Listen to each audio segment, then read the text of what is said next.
आजकल 40-42 की उम्र में हार्ट अटैक के केस क्यों बढ़ रहे हैं?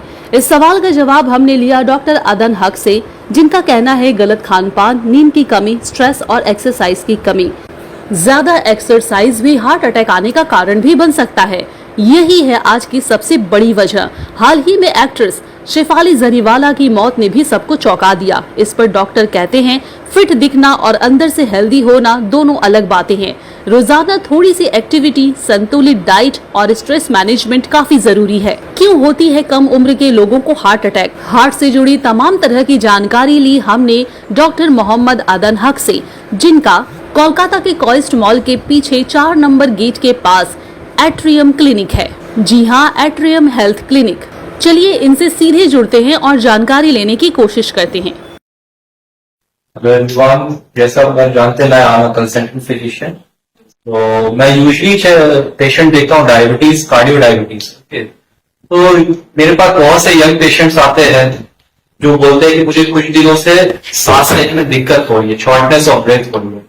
मोरली जब कुछ काम करते हैं ऑन एक्सर्शन, जैसे स्टेयरकेस चलना, या वो कुछ जिम करते हैं एग्रेसिव, या रेगुलर प्रोटीन लेना, या रेगुलर मतलब लाइफस्टाइल भी थोड़ा हैबिट सही नहीं होना, addicted to smoking, addicted to alcohol, these are the things. उससे क्या होता है ना कि लोगों को पता नहीं कि करना क्या है। यंग लाइफस्टाइल अभी मैं हम लोग बहुत ज्यादा देख रहे हैं, ज्यादातर हॉस्पिटल्स में यंग लड़के, यंग बच्चे, मतलब अराउंड 30 ईयर्स 40 ईयर्स सब आ रहे हैं कार्डियक इशू होते हैं।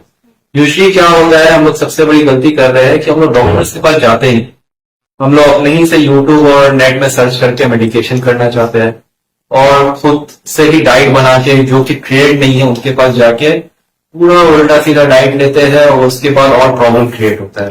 आप नेट में कोई पाउडर देखते हैं, उसको देख कर आप खरीद लेते हैं, और उसका क्या साइड इफेक्ट होता है वो बाद में पता चलता है। Usually these are the trend कि अभी बहुत से लाइफस्टाइल कोचेस, बहुत कुछ है जो नेट में बहुत कुछ बोलते हैं, but when we practice in our day to day life which is not possible, वो आप 1 महीना कीजिएगा फिर सेकेंड डे नहीं कर पाइएगा, और जो लोग उसको कंटिन्यू भी करते हैं उसका कुछ खास रिजल्ट नहीं है, वो तो और आपको प्रॉब्लम में ला रहे हैं जब आपका हार्ट पे इश्यू आ रहा है। Being fit is a different thing. आप जिम जाइए, ठीक है, रेगुलर लाइफस्टाइल मेंटेन रखिए, that is a different thing, but unnecessary कुछ ऐसा मत कंज्यूम कीजिए जिससे आपका मतलब जाके इतना यंग एज में आपके एलडीएल लेवल्स होते हैं, जो हम बैड कोलेस्ट्रॉल बोलते हैं, वो रेज हो, और किडनी के इश्यूज आने लगते हैं जिसकी वजह से बीपी रेज होता है। तो ये सब चीज सोच समझ के आगे बढ़ना चाहिए। मैं बस एक ही चीज रिकमेंड करूंगा सब लोगों को, when you are in your above 25, just consult someone who is a cardio-diabetic doctor who usually sees this kind of patient, और उनसे रेगुलरली 3 मंथ्स में एक चेकअप रखिए। 3 मंथ में आप कम से कम अपना लिपिड प्रोफाइल करवाइए, एक आरएफटी जो किडनी फंक्शन टेस्ट होता है वो करवाइए, एक एलएफटी करवाइए, और सीबीसी। ये बेसिक चीज अगर आप कराइएगा, आपका पैरामीटर सही है, ईसीजी नॉर्मल है, तो ये सब इंसिडेंट होने का चांस बहुत कम है। और लाइफस्टाइल को मेंटेन रखिए, टाइमली खाना खाइए, स्मॉल मील्स कीजिए, 5 टाइम खाइए दिन में, पर स्मॉल मील्स कीजिए। लोग आजकल मैदा और फैट ज्यादा खाते हैं, बाहर में खाते हैं। लोग बोलते हैं कि मैं तो घर में हेल्दी खाना खा रहा हूं, पर आप देखिएगा हफ्ता में कम से कम 4 से 5 बार आप बाहर खाते ही खाते हैं, और आप एक्सपेक्ट करते हैं कि आप हेल्दी खा रहे हैं। वो बाहर का एक मील इतना हाई फैट होता है, इतना हाई मैदा होता है, जो आपको ट्रांस फैट में कन्वर्ट करता है। आजकल आइसक्रीम भी लोग देखते नहीं है, फ्रोजन डेजर्ट बहुत खाते हैं। आप लोगों को पता नहीं होगा फ्रोजन डेजर्ट क्या होता है। Frozen dessert is actually not an ice cream, ठीक है, इसीलिए अब गवर्नमेंट में क्लियरली मेंशन है कि फ्रोजन डेजर्ट अगर आप ले रहे हैं, और आपको आइसक्रीम कंपनीज को क्लियरली ये डायरेक्शन दिया गया है कि आपको मेंशन करना होगा इट्स अ फ्रोजन डेजर्ट और आइसक्रीम।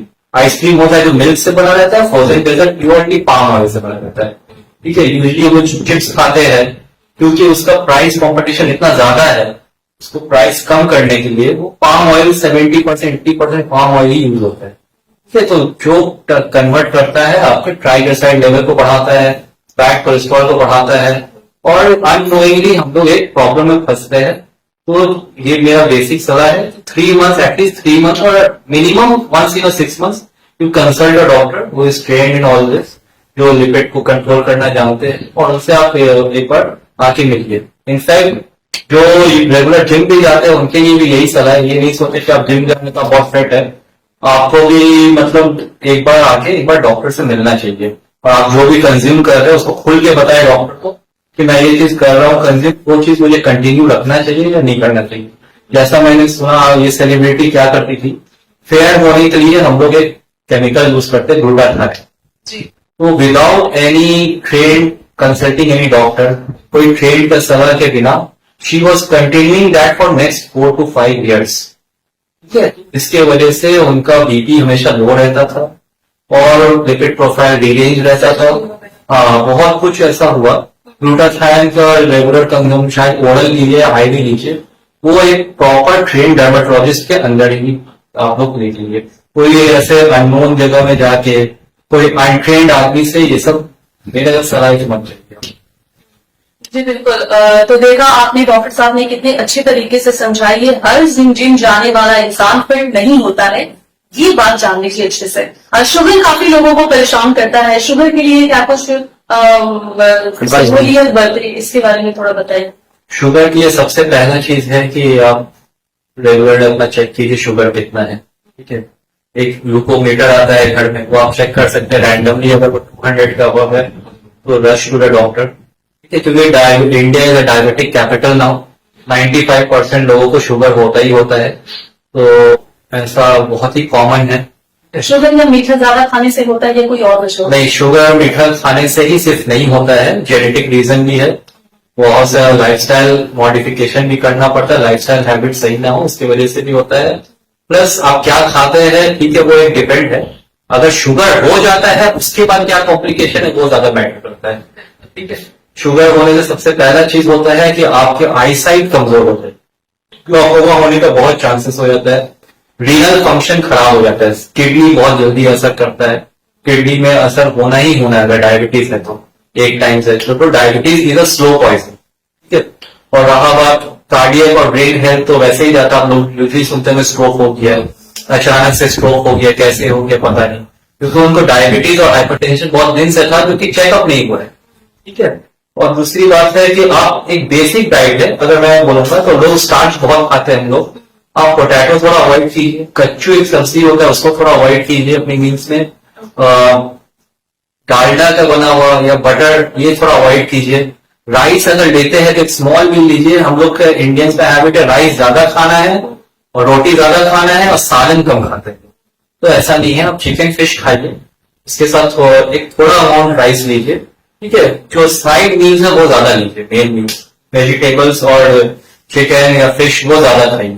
ठीक है, और सेकेंडली है कि शुगर जब भी हो तो अधिक ध्यान रखिएगा कि आपको सिम्टम 1-2 पता चलेगा, आप जब भी उठेंगे सुबह तो पैर में एक अलग सा बर्निंग सेंसेशन, टिंगलिंग सेंसेशन, और दिन भर बहुत थकान लगेगा, प्यास ज्यादा लगेगा, ये सब साइन होता है कि आप डायबिटीज की तरफ जा रहे हैं।